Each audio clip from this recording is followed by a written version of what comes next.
بسم اللہ الرحمن الرحیم۔ السلام علیکم۔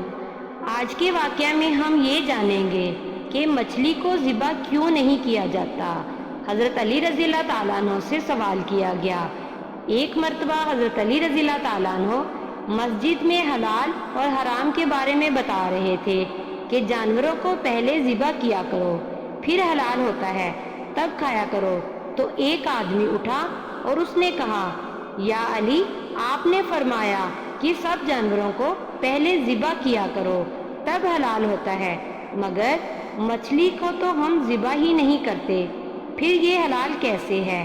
مولا علی، اللہ تعالیٰ نے جانوروں کو حلال کرنے کا حکم اس لیے دیا ہے تاکہ جب اس کو ذبح کیا جائے تو اس جانور کا سارا خون باہر نکل جاتا ہے۔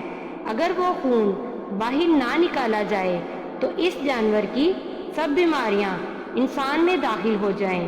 باقی رہی بات مچھلی کی، تو جب مچھلی کو پانی سے باہر نکالا جاتا ہے تو مچھلی کا سارا خون اس کے منہ میں جمع ہو جاتا ہے، تو مچھلی کے منہ کا وہ حصہ جہاں خون جمع ہو جاتا ہے، انسان اس کو مچھلی کے منہ سے باہر نکال دیتا ہے، تب مچھلی میں خون باقی نہیں رہتا۔